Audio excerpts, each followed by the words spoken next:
Guys welcome back to my YouTube channel ಭಾವನಾಸ್ vlogs. ಈ video ಹಾಕಿ 3-4 ಡೇಸ್ ಆಗಬೇಕಿತ್ತು. ನನಗೆ ಎಕ್ಸಾಮ್ಸ್ ನಡೀತಾ ಇರೋದ್ರಿಂದ ವಿಡಿಯೋ ಸ್ವಲ್ಪ ಲೇಟಾಗಿ ಹಾಕ್ತಾ ಇದ್ದೀನಿ. Please don't mind that. And ಇವಾಗ ಫ್ಯಾಮಿಲಿ ಸಮೇತ ನಾವು ಹಾಸನಾಂಬೆ ದರ್ಶನ ಮಾಡ್ಕೊಂಡು ಬರೋಣ ಅಂತ ಅಂದ್ಬಿಟ್ಟು ಹೋಗ್ತಾ ಇದ್ದೀವಿ. And it was my 3rd year Hasanamba ದರ್ಶನ. ನಿಮಗೂ ಕೂಡ ಎಲ್ಲರೂ ಕೂಡ ಇನ್ಸ್ಟಾಗ್ರಾಮಲ್ಲಿ, ಯೂಟ್ಯೂಬ್, ಫೇಸ್ಬುಕ್, ನ್ಯೂಸ್ಗಳಲ್ಲಿ ಎಲ್ಲದರಲ್ಲೂ ಕೂಡ ಹಾಸನಾಂಬೆ ತಾಯಿ ದರ್ಶನ ಮಾಡಿರ್ತೀವಿ. ಲೈವ್ ಆಗಿ ಹೋಗಿಬಿಟ್ಟು ದರ್ಶನ ಮಾಡ್ಕೊಂಬರೋಣ ಅಂತ ಅಂದ್ಬಿಟ್ಟು ವಿ ಆರ್ ಗೋಯಿಂಗ್. ನಾವು ಮನೆ ಬಿಟ್ಟಾಗ 10:30 ಆಗಿತ್ತು. 10:45 ಬಿಟ್ವಿ. ನಾವು ಹೋಗಿ ಇವಾಗ ಹಾಸನಾಂಬೆನ ರೀಚ್ ಆಗೋಷ್ಟರಲ್ಲಿ 1:45 or 1:15 ಏನೋ ಆಗಿತ್ತು. Still we are on the way to temple. ಇವಾಗ ಹೆಂಗೆಲ್ಲ ಕಾಣಿಸ್ತಿದೆ ಹಾಸನ, ಆಲ್ರೆಡಿ ಹಾಸನ ರೀಚ್ ಆಗಿದ್ದೀವಿ. ಹಾಸನ ರೀಚ್ ಆದಮೇಲೆ ಈ ಥರ ಎಲ್ಲ ಲೈಟಿಂಗ್ಸ್ ಹಾಕಿರ್ತಾರೆ. ಈ ವರ್ಷವೂ ಕೂಡ last year and before last year ಅಷ್ಟೇ ಲೈಟಿಂಗ್ಸ್ಗಳೆಲ್ಲ ಕೂಡ ಗ್ರ್ಯಾಂಡಾಗಿ ಡೆಕೋರೇಟ್ ಆಗಿತ್ತು. ಇನ್ನೂ ಚೆನ್ನಾಗಿಯೇ ಡೆಕೋರೇಟ್ ಮಾಡಿದರು. ಇಲ್ಲಿ ನೀವು ಸ್ಕ್ರೀನ್ ಮೇಲೆ ನೋಡ್ತಾ ಇದ್ದೀರಲ್ಲ, ಇದೇ ರೀತಿ ಹಾಸನದಲ್ಲಿ ಹಾಸನಾಂಬೆ ತಾಯಿ ದರ್ಶನಕ್ಕೆ ಹೋದಾಗ ಲೈಟಿಂಗ್ಸ್ ಇದ್ದಿದ್ದು. ನೀವು ಡಿಸ್ಪ್ಲೇ ಮೇಲೆ ನೋಡ್ತಾ ಇರೋ ವಿಡಿಯೋ ನಮ್ಮ ಅಕ್ಕ ತೆಗ್ದಿರೋದು. ಅವಳು ಕೈ ಬೆಳ್ಳು ಎಲ್ಲ ಅಡ್ಡ ಹಾಕಿದ್ದಾಳೆ. Please ignore that. ಈ ಥರ ಇದೆ ಲೈಟಿಂಗ್ಸು. ಕಂಪ್ಲೀಟ್ ರೋಡಿಗೆಲ್ಲ ಕೂಡ ಮಾಡಿರ್ತಾರೆ. ದೇವಸ್ಥಾನಕ್ಕೆ ಇನ್ನೇನು ರೀಚ್ ಆಗ್ತೀವಿ, ಒಂದು 10-15 ಕಿಲೋಮೀಟರ್ಸಿಂದ ದೂರದಿಂದನೇ ಮಾಡಿದ್ದಾರೆ ಅಂತ ಅನಿಸುತ್ತೆ. ಆ್ಯಂಡ್ ಸ್ವಲ್ಪ ದೂರನೇ ಪಾರ್ಕಿಂಗ್ ಇತ್ತು. ಇದಿಲ್ಲಿ ಹಾರ್ಟ್ಸ್ ಎಲ್ಲ ಮಾಡಿದ್ದಾರೆ, ವೆಲ್ಕಮ್ ಟು ತಾಯಿ ಹಾಸನಾಂಬೆ ಟೆಂಪಲ್ ಅಂತೆಲ್ಲ. ಆ್ಯಂಡ್ ಇವಾಗ ಆಲ್ರೆಡಿ ನಾವು ರೀಚ್ ಆಗಿಬಿಟ್ಟಿದ್ದೀವಿ. ಇಲ್ಲೇ ಇನ್ನು ಸ್ವಲ್ಪ ದೂರದಲ್ಲಿ ಪಾರ್ಕ್ ಮಾಡಬೇಕು ಗಾಡಿನ. ಸೊ ಪಾರ್ಕಿಂಗ್ ಎಲ್ಲ ಮಾಡಿ ಒಂದು ಹತ್ತಾದ್ರೆ 1.5 ಇಂದ 2 ಕಿಲೋಮೀಟರ್ ನಡಿಬೇಕು ಟೆಂಪಲ್ಗೆ. ನಾವು ಡೇ ಟೈಮ್ ಹೋದರೆ ಜಾಸ್ತಿನೇ ನಡಿಬೇಕಾಗುತ್ತೆ, ಬಿಕಾಸ್ ಅಂಗಡಿಗಳೆಲ್ಲ ಓಪನ್ ಇರೋದ್ರಿಂದ ಅಲ್ಲಿ ಅಂಗಡಿ ಮುಂದೆ ಹಾಕೋಕ್ಕಾಗಲ್ಲ. ನಾವು ನೈಟ್ ಹೋಗಿದ್ರಿಂದ ಇವಾಗ ಸಮಯ 1:15 ಆಗಿದೆ. ನಾವು ರೀಚ್ ಆಗಿದ್ದೀವಿ ಮಿಡ್ನೈಟ್ 1:45 ಇವಾಗ ಬನ್ನಿ ದರ್ಶನಕ್ಕೆ ಹೋಗೋಣ.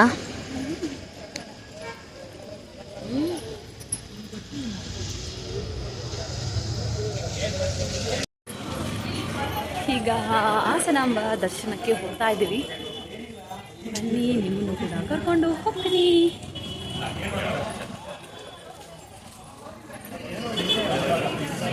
ನಿವೇದ್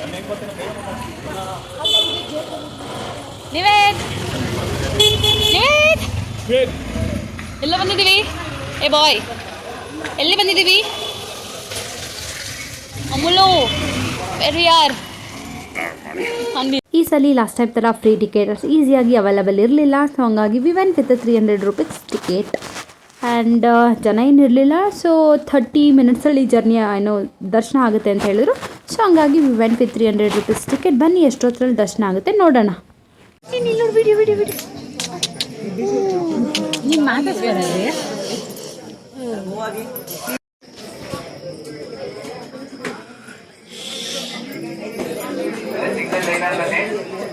ಅವ್ರವ್ರ ಟಿಕೆಟ್ ಅವ್ರ ಕೈಯಲ್ಲಿರ್ಬೇಕು.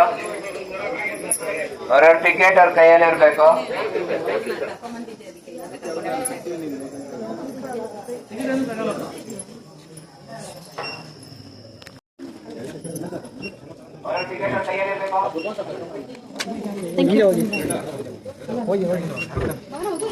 ಸಂಗೀತ ಹತ್ರ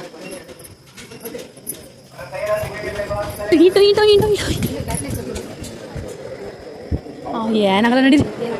ಇಲ್ಲ ನೋಡು, ಜಾಯಿಂಟ್ ಆಗಿಲ್ಲ ಜಾಯಿಂಟು. ಇಲ್ಲಿ ಬಂದಿಲ್ವೇನಮ್ಮ, ನಾನು ನೀನು ಯಾಕಮ್ಮ ಅವ್ರು ಹೇಳ್ದಂಗೆ ಹೇಳ್ತೀಯ. ಸೊ ಬನ್ನಿ, ಸತತ 1 ಅವರ್ ನಡೆದಿರೋದು. ಸೊ ನಾವು ಒಳಗಡೆ ಇಲ್ಲಿ 300 ರೂಪೀಸ್ ಟಿಕೆಟ್ ತೊಗೊಂಡು ದರ್ಶನ ಆಗೋಕ್ಕೆ ಬಿಟ್ಟು 35 ಮಿನಿಟ್ಸ್ ಆಯಿತು. ಎಲ್ಲೂ ಕ್ಯೂ ಸ್ಟಾಪ್ ಆಗಲಿಲ್ಲ. ಆ್ಯಂಡ್ ಮೂಮೆಂಟ್ ಕರೆಕ್ಟಾಗೇ ಇತ್ತು. ಎಲ್ಲೋ ಲೈಕ್ ವಾಶ್ರೂಮ್ ಫೆಸಿಲಿಟೀಸ್ ಇತ್ತು, ಲೈಟ್ಸ್ ಇತ್ತು. ನಾವು ಹೋಗಿರೋದು ಮಿಡ್ನೈಟ್ ಆಗಿರೋದ್ರಿಂದ ಲೈಟ್ಸ್ ಎಲ್ಲ ಕೂಡ ಅದ್ರ ಫೆಸಿಲಿಟಿ ಚೆನ್ನಾಗಿತ್ತು. ಸ್ವಲ್ಪ ಚಳಿ ಆಗ್ತಾಯಿತ್ತು ಬಿಟ್ಟರೆ ಇನ್ನೇನು ಅನಿಸಿಲ್ಲ ನನಗೆ. ಆ್ಯಂಡ್ ದರ್ಶನ ಕೂಡ ಚೆನ್ನಾಗೇ ಆಗುತ್ತೆ ಅಂತ ಅನ್ನಿಸ್ತು, ಬಿಕಾಸ್ ಜನ ಸ್ವಲ್ಪ ಕಡಿಮೆ ಕಾಣಿಸ್ತಾಯಿದ್ರು. 300 ರೂಪೀಸ್ ಟಿಕೆಟ್ ಇದು. ನಾವು ಹೋದಾಗ ಫ್ರೀ ದರ್ಶನ 1.5 hour to 2 hours ಆಗುತ್ತೆ ಅಂತ ಅಲ್ಲಿ ಹೋಗಿ ಬಂದಿದ್ದು ಜನ ಹೇಳ್ತಾಯಿದ್ರು. ಅಣ್ಣ ಫ್ರೀ ದರ್ಶನಕ್ಕೆ ನಾವು ಕೇಳಿದ್ವಿ, ಹೋಗಬೇಕಾದ್ರೆ which is the best to go ಅಂತ. ನಾವು ಫ್ರೀ ದರ್ಶನಕ್ಕೆ ಹೋದರೆ 2 hours ಆಗುತ್ತೆ. ನೀವು 300 ರೂಪೀಸ್ ದರ್ಶನಕ್ಕೆ ಹೋದರೆ 1.5 hour 35 ಮಿನಿಟ್ಸ್ ಆಗುತ್ತೆ. ಅದೇ ನೀವು 1000 ರೂಪೀಸ್ ದರ್ಶನ ಹೋದರೆ ಒಂದು 5 ನಿಮಿಷದಲ್ಲಿ ದರ್ಶನ ಆಗಿಬಿಡುತ್ತೆ ಅಂತ ಅಂದರು. ಸೊ ಹಂಗಾಗಿ 300 ರೂಪೀಸ್ ಟಿಕೆಟಲ್ಲಿ ಹೋದ್ವಿ. ಯಾಕಂದ್ರೆ ನಾವು 8 ಜನ ಇದ್ವಿ. ಸೊ 8 ಜನ 1000 ಅಂದರೆ 8000 ಆಗುತ್ತೆ. ಸೊ 300 ರೂಪೀಸ್ ಇಸ್ ಬೆಟರ್ ಅಂತ ಅಂದ್ಕೊಂಡು ನಾವು 300 ರೂಪೀಸ್ ದರ್ಶನಕ್ಕೆ ಹೋದ್ವಿ. ಇವಾಗ ದೇವಸ್ಥಾನದ ಒಳಗಡೆಗೆ ಇದು ಎಂಟ್ರಿ ತೊಗೋತಾ ಇರೋದು. ಸೊ ಒಂದು ಸ್ವಲ್ಪ ರೌಂಡ್ಗಳಂತೂ ಹಾಕಬೇಕಾಗುತ್ತೆ, ಯಾಕಂದರೆ ರೌಂಡ್ ಹಾಕಿ ಹೋದ್ರೇ ತಾನೇ ಅಲ್ಲೂ ಕೂಡ ಅವರು ನೀಟಾಗಿ ಮೂಮೆಂಟ್ ಆಗೋದು. ಸೊ ಅಕ್ಕ, ಬಾವ, ಪಾಪು, ಅಕ್ಕ, ನಾನು, ಅಪ್ಪ, ಅಮ್ಮ ಮತ್ತು ಒಬ್ಬರು ಅಂಗಡಿಯಲ್ಲಿರೋವಂಥ ಹುಡುಗ ಒಬ್ಬ, ಮತ್ತು ಡ್ರೈವಿಂಗ್ ಮಾಡೋಕ್ಕೆ ಅಣ್ಣ ಬಂದಿದ್ದರು. ಸೊ ಇವಾಗ ಫೈನಲಿ ಗರ್ಭದ ಗುಡಿ ಒಳಗಡೆ ಹೋಗ್ತಾ ಇದ್ವಿ. ದೇವ್ರನ್ನ ನೋಡಿಕೊಂಡು ಅಂದರೆ ದೇವ್ರ ಫುಲ್ ಕಂಪ್ಲೀಟ್ ಒಳಗಡೆ ಅಲ್ಲ, ಒಳಗಡೆ ನೋಡೋಕೆ ಹೋಗ್ತೀವಲ್ಲ, ಅಲ್ಲಿಗೆ ಹೋಗ್ತಾ ಇದ್ದೀವಿ. ಹಾಗೆ ಉಂಡಿಗೆ ಕಾಸು ಹಾಕ್ಬಿಟ್ಟು ಸ್ವಾಮಿ ನಮ್ಮಪ್ಪ ಅಂತ ಅಂದ್ಕೊಂಡು ಹೋಗೋಣ. ಇಲ್ಲಿ 1000 ರೂಪೀಸ್ ಲೈನಿಗೆ ಅವ್ರು ಕರೆದ್ರು. ನಾನು ಅಲ್ಲಿಗೆ ಹೋಗ್ಬಿಟ್ಟಿದ್ದು ಸ್ಟ್ರೈಟಾಗಿ ದೇವ್ರ ದರ್ಶನ ಮಾಡ್ತಾಯಿದ್ದೆ. ನಮ್ಮಮ್ಮ ನೀನು ಸಪ್ರೇಟ್ ಆಗಿಬಿಡ್ತೀಯ ಅಂದ್ಬಿಟ್ಟು ಅದು ನನ್ನೂ ಬಿಡಲಿಲ್ಲ, ನಮ್ಮ ಅಮ್ಮನೂ ಹೋಗಲಿಲ್ಲ. ಪಾಪ ಇವ್ರು ಕರೆದ್ರು. ಮೇ ಬಿ ನಾನು ಕರೆದಾಗ ಹೋಗಿದ್ರೆ ನಾನು ದೇವ್ರು ಇನ್ನೂ ಸ್ವಲ್ಪ ದೂರದಿಂದನೇ ನೋಡ್ತಾ ಇದ್ದೆ ಅನ್ಸುತ್ತೆ. 300 ರೂಪೀಸ್ ಸೈಡಿಂದ ಹೋಗ್ತೀವಿ, 1000 ರೂಪೀಸ್ ಸ್ಟ್ರೈಟ್ ಹೋಗ್ತಾರೆ. ಸೊ ಅವ್ರು ಸ್ಟ್ರೈಟ್ ಆದಾಗ ಅವ್ರಿಗೆ ದರ್ಶನ ಜಾಸ್ತಿ ಹೊತ್ತು ಸಿಗುತ್ತೆ, ಸ್ವಲ್ಪ ನಡ್ಕೊಂಡು ಹೋಗೋ ಡಿಸ್ಟೆನ್ಸಲ್ಲಿ. ಸೊ ಹಂಗಾಗಿ ಇಲ್ಲಿ ಏನಾಗುತ್ತೆ ಅಂತಂದರೆ ಎಲ್ಲರೂ ಸುಮ್ಮನೆ ಬ್ಲೇಮ್ ಮಾಡ್ತಾರೆ, ನೂಕ್ಬಿಡ್ತಾರೆ ಅಂತ. ಲಿಟ್ರಲಿ 20 ಲ್ಯಾಕ್ಸ್ ಟುಗೆದರ್ ಜನಗಳು ಹೋಗಿದ್ದಾರೆ. ಆಲ್ರೆಡಿ ನಿಮ್ಗೆ ಗೊತ್ತಾಗಿರುತ್ತೆ ಎಷ್ಟು ಜನಗಳು ಹೋಗಿದ್ದಾರೆ ಅಂತ. ಆ ಬೇಸ್ ಮೇಲೆ ಅವ್ರು ನಮ್ಮನ್ನು ನೂಕಿಲ್ಲ ಅಂದರೆ ಜನ ನಿಂತ್ಕೊಂಡು ನೋಡ್ತಾನೆ ಇರ್ತಾರೆ ಹೊರತು ಯಾರೂ ಮುಂದಕ್ಕೆ ಹೋಗಲ್ಲ. ಸೊ ಅವ್ರು ಏನು ಮಾಡ್ತಾರೆ, ಒಂದು 5 ಸೆಕೆಂಡ್ ದರ್ಶನಕ್ಕೆ ಬಿಟ್ಬಿಟ್ಟು ನಮ್ಮನ್ನು ನೂಕ್ಬಿಡ್ತಾರೆ. ಸೊ ಹಂಗಾಗಿ ನಮ್ಮಮ್ಮ ಪ್ರತಿ ವರ್ಷ ನಾನು ದರ್ಶನ ಮಾಡಿಲ್ಲ ಅಂತ ಅಂತಾರೆ. ಬಟ್ ನಾನು ಈ ವರ್ಷ ಅಂತೂ ಕಣ್ಣು ತುಂಬ ನೋಡಿಬಿಟ್ಟು ಬಂದೆ ಅಂತಲೇ ಹೇಳ್ಬೋದು. ದೇವರು ನಿಮಗೂ ಕೂಡ ಒಳ್ಳೇದು ಮಾಡಲಿ, ನನಗೂ ಕೂಡ ಒಳ್ಳೇದು ಮಾಡಲಿ ಅಂತ ಕೇಳ್ಕೊತಾ ಇದ್ದೀನಿ. ಆ್ಯಂಡ್ ಈ ಥರ ಇತ್ತು ದೇವಸ್ಥಾನದ ಡೆಕೋರೇಷನ್ ಎಲ್ಲ ಕೂಡ. ಇದೆಲ್ಲ ದೇವ್ರ ದರ್ಶನ ಮುಗಿಸ್ಕೊಂಡು ಬಂದಮೇಲೆ ತೊಗೊಂಡಂಥ ವೀಡಿಯೋ ಕ್ಲಿಪ್ಪಿಂಗ್. ನಿಮಗೂ ಕೂಡ ಇಷ್ಟ ಆಗುತ್ತೆ ಅಂತ ಅನ್ಕೋತೀನಿ. ಬಟ್ ನನಗೆ ಬೇಜಾರಾಗಿದ್ದು ಏನಂದರೆ ಈ ಸಲ ಸಿದ್ದೇಶ್ವರ ಸ್ವಾಮಿದು ದರ್ಶನ ಕ್ಲೋಸ್ ಇತ್ತು. ಬಟ್ ಲಾಸ್ಟ್ ಟೈಮ್ ನಾನು 2 ವರ್ಷ ಹೋದಾಗ ಓಪನ್ ಇತ್ತು. ಬಟ್ ನಾನು ನನ್ನ ಫ್ರೆಂಡ್ನ ಕೇಳಿದಾಗ ಅವ್ನು ಹೇಳಿದ್ದು ಅವ್ನು ಲಾಸ್ಟ್ ಟೈಮ್ ಹೋದಾಗ ಅವನಿಗೆ ಕ್ಲೋಸ್ ಇತ್ತಂತೆ, ಈ ಟೈಮ್ ಹೋದಾಗ ಓಪನ್ ಇತ್ತು ಅಂತ. ಮೇ ಬಿ ಇದೇನೋ ಟೈಮಿಂಗ್ಸ್ ಮೇಲೆ ಓಪನ್ ಮಾಡ್ತಾರೆ, I don't know about that. So ಹಂಗಾಗಿ ಇವಾಗ ದರ್ಶನ ಎಲ್ಲ ಕೂಡ ಮಾಡಿಕೊಂಡು ಹೋಗೋಣ ಬನ್ನಿ.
ಈಗ ದೇವರ ದರ್ಶನ ಎಲ್ಲ ಕೂಡ ಮುಗೀತು. ಹೆಂಗಾಯ್ತು ದರ್ಶನ? ಚೆನ್ನಾಗಾಯ್ತಾ? ಚೆನ್ನಾಗಾಯ್ತು. ಅರೆ ನೂಕ್ಬಿಟ್ರು. ನಮ್ಮ ಅಮ್ಮಂದು ವರ್ಷನೂ ಇದೇ ಕಂಪ್ಲೇಂಟೆ. ಅಂದ್ರೆ ಅಲ್ಲಿ ಸ್ಟಿಫ್ ಆಗಿ ಬಾಡಿ ವೆಯ್ಟ್ ಕಂಪ್ಲೀಟ್ ಬಿಟ್ಬಿಟ್ಟು ನಿಂತ್ಕೊಂಡ್ರೆ ಅವ್ರು ನಮ್ಮನ್ನು ನುಗ್ಗಕ್ಕೆ ಆಗಲ್ಲ. ಸೀರಿಯಸ್ ಆಗಿ ಆಗಲ್ಲ ಅಮ್ಮ. ನಾನು ಇಬ್ಬರು ಹೇಳಿದ್ರು ಫುಲ್ ವೆಯ್ಟ್ ಬಿಟ್ಕೊಂಡು ನಿಂತ್ಕೊಂಡ್ಬಿಡ್ಬೇಕು, ನಿಂತ್ಕೊಂಡು ನೋಡ್ಕೊಂಡು ಬರಬೇಕು. ಅಫ್ಕೋರ್ಸ್ ಇಷ್ಟೆಲ್ಲ ಖರ್ಚು ಮಾಡಿಬಿಟ್ಟು 3/4 ಗಂಟೆ ನಡ್ಕೊಂಡು ಹೋಗೋದು ಏನಕ್ಕೆ ರೀ? ದರ್ಶನ ಮಾಡೋಕ್ಕೆ ಅದೇ ನೀಟಾಗಿಲ್ಲ ಅಂದರೆ ಹೆಂಗೆ? ನಾನು ಹೇಳಿದ್ದೆ ನೀಟಾಗಿ ನೋಡು. ನಮ್ಮಮ್ಮ ಪ್ರತಿ ವರ್ಷ ಬರೋದು, ನಾನು ನೀಟಾಗಿ ನೋಡಿಲ್ಲ ಅನ್ನೋದು. ಸೊ ನನ್ನದು ದರ್ಶನ ಚೆನ್ನಾಗಾಯಿತು, ನೀಟಾಗಿ ನೋಡ್ಕೊಂಡು ಈ ಸಲ. ಅಂದರೆ ಸಿದ್ದೇಶ್ವರ ಸ್ವಾಮಿದು ಬಿಡ್ತಾನೆ ಇಲ್ಲ ಏನಕ್ಕೆ, ಇದು ಅದೇ ರೀಸನಿಂದ ಕ್ರೌಡ್ ಸ್ವಲ್ಪ ಸ್ಪೀಡಾಗಿ ಮೂವ್ ಆಗ್ತಿದೆ ಅಂತಲೇ ಅನ್ನಿಸ್ತು ನನಗೆ. ಅದು ಕ್ಲೋಸೇ ಮಾಡಿಬಿಟ್ಟಿದ್ದಾರೆ. ಲಾಸ್ಟ್ 2 ಇಯರ್ಸ್ ನಾನು ಬಂದಾಗೂ ನಾನು ದರ್ಶನ ಮಾಡಿದ್ದೆ. ಸೊ ಈ ದರ್ಶನ ಎಲ್ಲ ಕೂಡ ಮುಗಿಸ್ಕೊಂಡು ಇವಾಗ ಮನೆಗೆ ಹೋಗ್ತಾ ಇದ್ದೀವಿ. ಆಲ್ರೆಡಿ ಇವಾಗ ಟೈಮ್ ಬಂದು 3:15. ದರ್ಶನ ಅಂತೂ ಚೆನ್ನಾಗಿನೇ ಆಯಿತು. ಸೊ ಇವಾಗ ಬನ್ನಿ ಮನೆಗೆ ಹೋಗೋಣ.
ಗುಡ್ ಮಾರ್ನಿಂಗ್ ಅಮೂಲ್ಯ, ಗುಡ್ ಮಾರ್ನಿಂಗ್.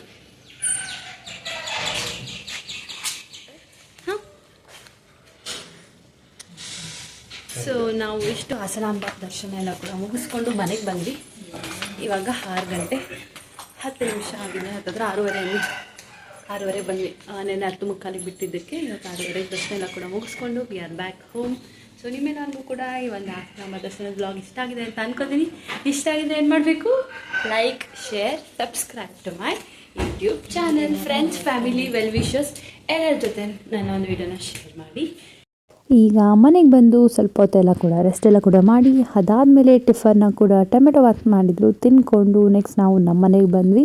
ಮನೆಗೆ ಬಂದಿದ್ದಾದಮೇಲೆ ಸ್ವಲ್ಪ ಪ್ರಾಜೆಕ್ಟು ಫೈನಲ್ ಟಚಪ್ ಇತ್ತು, ಅದೆಲ್ಲ ಕೂಡ ಮುಗಿಸ್ಕೊಂಡು ನೆಕ್ಸ್ಟ್ ನಾನು ಕಾಲೇಜ್ಗೆ ಗಾಡಿಯಲ್ಲಿ ಹೋಗಿದ್ದಾದಮೇಲೆ ಇವಾಗ ಪ್ರಾಜೆಕ್ಟ್ನ ಪ್ರಿಂಟಿಂಗ್ ಅಂತೆಲ್ಲ ಕೂಡ ಕೊಟ್ಬಿಟ್ಟು ನಾನು ಮತ್ತು ನನ್ನ ಫ್ರೆಂಡು ಸಮೋಸ ತಿನ್ನೋಣ ಅಂದ್ಬಿಟ್ಟು ಕೆಫೆಟೇರಿಯಾಗೆ ಬಂದಿದ್ದೀವಿ.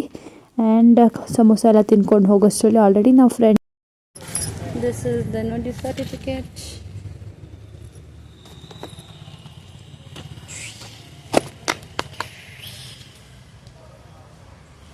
ಸೊ ಫೈನಲಿ ಪ್ರಾಜೆಕ್ಟ್ ಎಲ್ಲ ಕೂಡ ಬಂತು, ಸರ್ಟಿಫಿಕೇಟ್ಗಳೆಲ್ಲ ಕೂಡ ಕೈಗೆ ಸಿಕ್ಕಿದ್ದೆ. ಹಾಗಾಗಿ ಬುಕ್ ಎಲ್ಲ ಕೂಡ ರೆಡಿ ಮಾಡಿಸಿ ಇವಾಗ ಫೈನಲಿ ನಮ್ಮ ಗೈಡ್ಗಳಿಗೆ ಹ್ಯಾಂಡ್ ಓವರ್ ಮಾಡ್ತಾ ಇದ್ದೀವಿ. ಆ್ಯಂಡ್ ಅದರ ಹ್ಯಾಂಡ್ ಓವರ್ ಆಗಿದ ತಕ್ಷಣ ಹಾಲ್ ಟಿಕೆಟ್ ಸಿಕ್ತು 4th ಸೆಮ್ ಎಕ್ಸಾಮ್ದು. One last exam in our life ಅಂತ ಅಂದ್ಕೊಂಡು ಹಾಲ್ ಟಿಕೆಟ್ ಇಸ್ಕೊಂಡು ಬಂದ್ವಿ.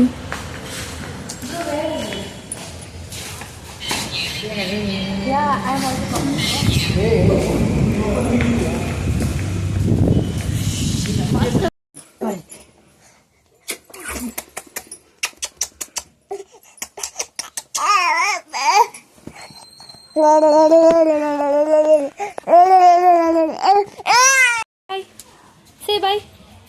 Bye Kanda. Miss you. Bye Amuli. Bye Choti. ಗೊತ್ತಿಲ್ಲ ಹುಡುಗ ಏನು ಮಾಡ್ಕೊಂಡ್ರೆ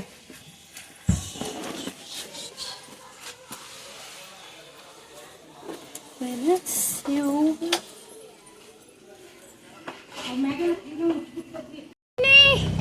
Bye.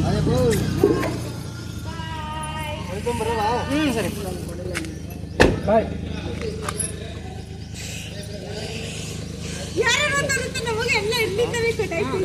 ಬಾಯ್. ಬಾಯ್ ಮನ್ಮ ಬಾಯ್ ತಲೆ ಬಾಯ್ ಬಂಗ್ನೆ ಬಾಯ್ ಬಾಯ್. ಈಗ ನಮ್ಮ ಅಕ್ಕ 11 ಮಂತ್ಸಿಂದ ಪಾಪ ಹೋದಂಗಿದೆ ನಮ್ಮ ಮನೇಲಿದ್ಲು. ಇವಾಗ 11 ಮಂತ್ಸಿಗೆ ಬಿದ್ದಾದ್ಮೇಲೆ ಅವ್ರು ಬಂದು ಕರ್ಕೊಂಡೋದ್ರು ಶಾಸ್ತ್ರದ ಮುಖಾಂತರ. ಆ್ಯಂಡ್ ಇವಾಗ ಸಂಜೆ ಡೈರಿ ಎಲ್ಲ ಕೂಡ ಮುಗಿಸ್ಕೊಂಡು ನಾನು ಅಪ್ಪ ಮಂಜು ಅಕ್ಕ ಅದು ಎಲ್ಲ ಕೂಡ ಹೋಗ್ತಾ ಇದ್ದೀವಿ. ಆ್ಯಂಡ್ ಬನ್ನಿ ಹೋಗೋಣ. ಇವಾಗ ಹೋಗಿ ನಮ್ಮ ಚೋಟಿ ಹೆಂಗೆ ರಿಯಾಕ್ಟ್ ಮಾಡ್ತಾನೆ ಏನು ಅಂತೆಲ್ಲ ಕೂಡ ನೋಡೋಣ. ಈ ವಾಸ್ ವೆರಿ ಎಕ್ಸೈಟೆಡ್. ಅಪ್ಪ ನಮ್ಮ ಫೈನಲಿ ನಮಗೆ ಸಿಕ್ಕಿದ್ರಲ್ಲ ಅಂತ. 11 ತಿಂಗಳು ನಮ್ಮ ಮನೇಲಿದ್ದರಿಂದ ನಮ್ಮ ಮಕ್ಕಳನ್ನೇ ನೋಡಿ ಮಕ್ಳಿಗೆ ಹೆಂಗೆ ರಿಜಿಸ್ಟ್ ಆಗಿರುತ್ತೆ, ಅವ್ರು ನಮ್ಮೂರು ಅಂತ ರಿಜಿಸ್ಟ್ ಆಗಿರ್ತಾರೆ. ಹಾಗಾಗಿ ಇವಾಗ ಸ್ವಲ್ಪ ಟೈಮ್ ಬೇಕು ಅವ್ರಿಗೂ ಹೋಗಿ ಅವ್ರ ಮನೆಗೆ ಅಡ್ಜಸ್ಟ್ ಆಗೋದ್ರಲ್ಲಿ. ಈಗ ಆಲ್ರೆಡಿ ಸ್ವಲ್ಪ ಅಡ್ಜಸ್ಟ್ ಆಗ್ತಿದ್ದಾರೆ ಅಂತಲೇ ಹೇಳ್ಬೋದು. ಎಲ್ಲ ಕೂಡ ಆಟ ಆಡ್ಕೊಂಡಿದ್ವಿ. ಅವಳು ಸ್ವಲ್ಪ ಎಲ್ಲ ಕಬೋರ್ಡ್ ಎಲ್ಲ ಕೂಡ ಜೋಡಿಸ್ಕೊತಾ ಇದ್ಲು. ಅದೆಲ್ಲ ಮುಗಿಸ್ಕೊಂಡು ನೆಕ್ಸ್ಟ್ ನಾವು ನಮ್ಮ ಮನೆಗೆ ಬರೋಷ್ಟರಲ್ಲಿ ನೈಟ್ ಆಗಿಬಿಟ್ಟಿತ್ತು. ಬಂದು ಮಲ್ಕೊಂಡ್ವಿ. ಅಕ್ಕನ ಕಲಿಸಿದ್ದು ಬಂದು ಥರ್ಸ್ಡೇ, ನಂದು ಫ್ರೈಡೇ ಫಸ್ಟ್ ಪೇಪರ್ ಇತ್ತು. ಇವತ್ತು ಮೊದಲನೆಯ ದಿನ ಶುಕ್ರವಾರ ಆಗಿರೋದ್ರಿಂದ ಮನೆಯಲ್ಲಿ ಪೂಜೆ ಎಲ್ಲ ಕೂಡ ಮಾಡಿ ಅದಾದಮೇಲೆ ದೇವ್ರ ಬ್ಲೆಸ್ಸಿಂಗ್ಸ್ನೆಲ್ಲ ಕೂಡ ತೊಗೊಂಡು 4th ಸೆಮ್ನ ಫಸ್ಟ್ ಪೇಪರ್ ಎಕ್ಸಾಮ್ ಇದೆ. ಸೊ ಬರ್ಕೊಂಡು ಬರೋಣ ಅಂತ ಹೋಗ್ತಾಯಿದ್ದೀನಿ. ನನ್ನ 2nd sem 3rd sem 4th sem ಎಕ್ಸಾಮ್ಗೆ ನಮ್ಮ ಪಾಪು ನಮ್ಮ ಮನೇಲೇ ಇದ್ದಾನೆ. ನಿವೇದ್ ಕೂಡ ಮನೇಲೇ ಇದ್ದ. ಅವನು ಕೂಡ ನಾನು ಬರ್ತೀನಿ ಅಂತ ಇದ್ದ. ಸೊ ಅಷ್ಟರಲ್ಲಿ ದೇವ್ರ ಪೂಜೆ ಎಲ್ಲ ಕೂಡ ಮುಗಿಸಿ ಸ್ವಲ್ಪ ಟಿಫನ್ ಎಲ್ಲ ಕೂಡ ತಿಂದೆ. ಆ್ಯಂಡ್ ಇವತ್ತು ಅಮ್ಮನ ಕರ್ಕೊಬರ್ಬೇಕಾಗಿತ್ತು. ಹಂಗಾಗಿ ನಿವೇದು ನಮ್ಮ ಮಂಜೋಕ ಇಬ್ಬರು ಕೂಡ ಇಲ್ಲೇ ಇದ್ದರು. ಬನ್ನಿ ಇವಾಗ ಹೋಗಿ ಎಕ್ಸಾಮ್ ಬರ್ಕೊಂಡು ಬರೋಣ. ಬಾಯ್ ಕಂದ ಬಾಯ್. ಎಕ್ಸಾಮ್ ಬರ್ಕೊಂಬತ್ತೀನಿ.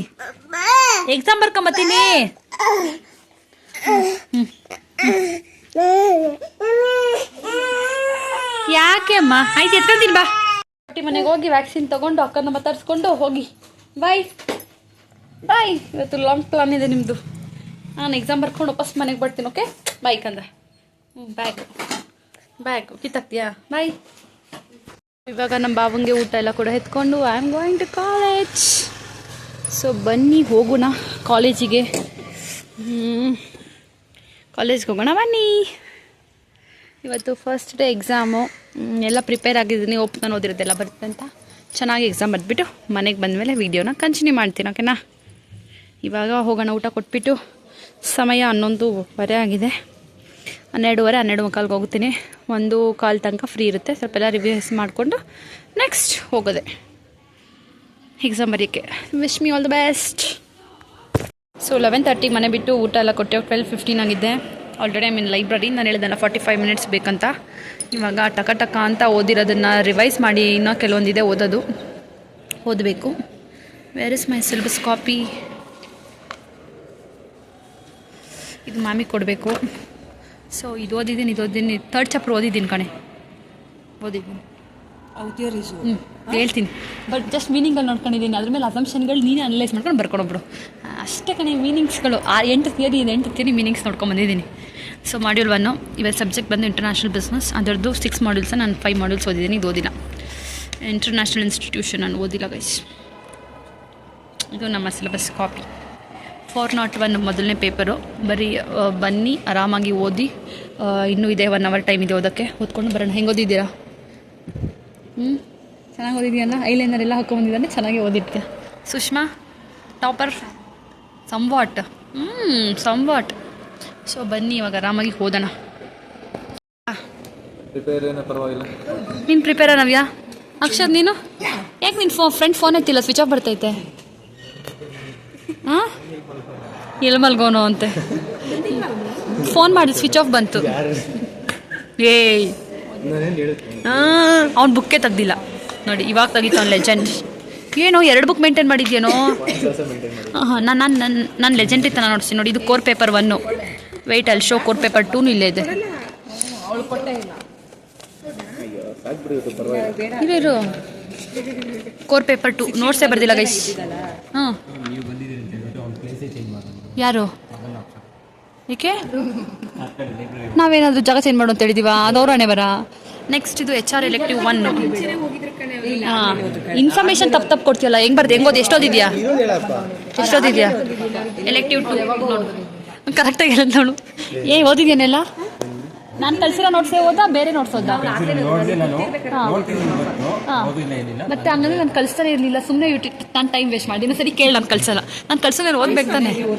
ಕಳಿಸಿದ್ದೆ ಕಣೆ. Okay done. ನಿಂಗೆ ಯಾವ್ದು ಇಷ್ಟ ಆಗುತ್ತೋ ಅದನ್ನೇ ಓದು. ಓಕೆ ಸರ್, ಕಳಿಸ್ಕೊಡ್ತೀನಿ ಸರ್. ಅದೇಂಗೆ?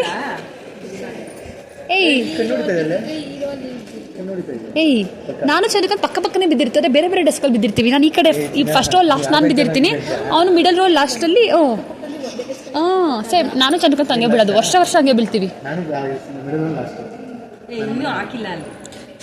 ಯಾವಾಗಲೂ ಬಿಡೋದು ನಾವು ಹಂಗೆ ಕಂಡ್ರು. ನಾನು ಚಂದ್ರಕಾಂತ್ ಯಾವಾಗಲೂ ಅವ್ನು ಮಿಡಲ್ ರೋ ಲಾಸ್ಟು, ನಾನು ಫಸ್ಟ್ ರೋ ಲಾಸ್ಟು. ಸೊ ಇವಾಗ ಎಕ್ಸಾಮ್ ಮುಗೀತು. ಏನು ಹತ್ಕೊಂಡು ಹೋಗ್ತಾ ಇದ್ದೀರೇನ್ರಿ ಎಲ್ಲನೂ? ಖುಷಿಗೆ ಹೋಗ್ತಿದ್ದೀರಾ? ಅಲ್ಲ, ಇನ್ನೇನೆಲ್ಲ ಕಣ್ಣುಚ್ಕೊಂಡು ಹೋಯ್ತವ್ರೆ. ನಾನು ನೋಡ್ದಾಗೆಲ್ಲ ಬರ್ದಿ ಸವಿತ ನೀವು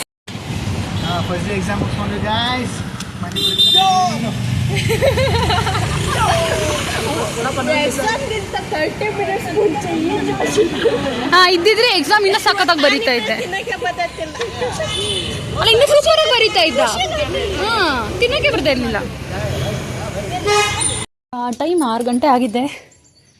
ಸೊ ಇವಾಗ ಮನೆಗೆ ಬಂದೆ. ಮನೇಲಿ ಯಾರಲ್ಲ. ಅಷ್ಟೇ ತೊಟ್ಲು ಬಿಚ್ಚು ಎತ್ತಿಕ್ಬೇಕಿಲ್ಲ. ಬಂದಾಗೆಲ್ಲ ವಿ ವಿಲ್ ಫೀಲ್ ಇಟ್.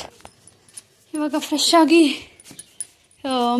ಆಗಿಬಿಟ್ಟು ದೀಪ ಹಚ್ಚೋಣ. ಶುಕ್ರವಾರ ಇವತ್ತು ಗಾಡಿಗೆ ಇಟ್ಟು ಫ್ರೆಶ್ ಆಗಿ ದೀಪ ಹಚ್ಚಿ ಸ್ವಲ್ಪ ಹೊಟ್ಟೆಗೆ ಎಣ್ಣೆ ಹಾಕೋಬೇಕು. This is a condition of the home. ನಾಳೆಲ್ಲ ಸ್ವಲ್ಪ ಮನೆ ಕ್ಲೀನ್ ಮಾಡಬೇಕು. ಇದು ಅಡುಗೆ ಮನೆ. ನಾನು ಹೋಗ್ಬೇಕಾದ್ರೆ ನೀವೇದಿದ್ದ ಬರೋಕ್ಕೆ ಯಾರಿಲ್ಲ. ಟಿವಿನೇ ನನ್ನ company. Let's keep my bag here. ನಮ್ಮ ಮಮ್ಮಿ ಫೋನ್ ಮಾತ್ರ ಐತೆ, ಬರ್ತಾರೆ ಮಮ್ಮಿ ಡ್ಯಾಡಿ ಎಲ್ಲ ಕೂಡ. ಇವತ್ತು ಎಕ್ಸಾಮ್ ಎಲ್ಲ ಕೂಡ ಓಕೆ ನಾರ್ಮಲ್ ಆಗಿತ್ತು. ಬರೆದ್ಬಿಟ್ಟು ಬಂದೆ. ಆ್ಯಂಡ್ ಮನೆಗೆ ಬಂದೆ. ಇವಾಗ ಫ್ರೆಶ್ ಆಗಿಬಿಟ್ಟು ಪೂಜೆ ಎಲ್ಲ ಮಾಡಬೇಕು. Need some rest. ಸಾಕಾಗೋಯ್ತು ಗಾಡಿ ಓಡಿಸ್ಕೊಂಬರಷ್ಟರಲ್ಲಿ. ಆ್ಯಂಡ್ ಮುಖ ಎಲ್ಲ ಫುಲ್ ಟಯರ್ಡ್ ಆಗಿದೆ. ಈಗ ಸ್ವಲ್ಪ ಫ್ರೆಶ್ ಆಗಿಬಿಟ್ಟು ಪೂಜೆ ಎಲ್ಲ ಮಾಡಿದ್ರೆ ಮನೇಲೂ ಸ್ವಲ್ಪ ಫ್ರೆಶ್ ಅನಿಸುತ್ತೆ. ಸ್ವಲ್ಪ ಬೇಗ ಒಂದರೆ ಕಸ ಎಲ್ಲ ಗುಡಿಸ್ಬೋದಿತ್ತು. ಆಲ್ರೆಡಿ ನಾನು 6 ಗಂಟೆ 10 ನಿಮಿಷ ಆಗೋಗಿದೆ, 6:05 ಆಗೋಗಿದೆ. ಸೊ ಇವಾಗ ಬನ್ನಿ ಫ್ರೆಶ್ ಆಗಿ ಪೂಜೆ ಎಲ್ಲ ಕೂಡ ಮಾಡ್ತೀನಿ. ನೆಕ್ಸ್ಟು ಹಾಗೆ ವ್ಲಾಗ್ನ ನೋಡ್ತೀನಿ. ಓಕೆ, ನಾನು ನಿಮ್ಮೆಲ್ಲರಿಗೂ ಇವತ್ತಿನ ಈ ಬ್ಲಾಗ್ ಇಷ್ಟ ಆಗಿದೆ ಅಂತ ಅನ್ಕೋತೀನಿ. ಇಷ್ಟ ಆಗಿದ್ರೆ ಏನು ಮಾಡಬೇಕು, like, share, subscribe to my YouTube channel. ನಿಮ್ಮ ಫ್ರೆಂಡ್ಸ್, ಫ್ಯಾಮಿಲಿ, ವೆಲ್ ವಿಶರ್ಸ್ಗೆ ಎಲ್ಲರಿಗೂ ಕೂಡ ನನ್ನ ಒಂದು ವೀಡಿಯೋಸ್ನ ಶೇರ್ ಮಾಡಿ. ಆ್ಯಂಡ್ ನಿಮ್ಗೆ ನನ್ನ ನೆಕ್ಸ್ಟ್ ಅಪ್ಕಮಿಂಗ್ ವೀಡಿಯೋಸಲ್ಲಿ ಯಾವ ಥರ ಕಂಟೆಂಟ್ ಬೇಕು ಅಂತ please to comment me in the comment session. ಸಿಗೋಣ ಮತ್ತೊಂದು ಹೊಸ ಬ್ಲಾಗಲ್ಲಿ. ಅಲ್ಲಿ ತನಕ ಎಲ್ಲರೂ ಖುಷಿಯಾಗಿರಿ. Tata, bye bye. ಒಳ್ಳೇದು ಮಾಡಿ, ನಿಮಗೂ ವಾಪಸ್ ಬರುತ್ತೆ ಅಂತ ಹೇಳ್ತಾ ಈ ಒಂದು ವೀಡಿಯೋನ ಮುಗಿಸ್ತಾ ಇದ್ದೀನಿ. ಬಾಯ್.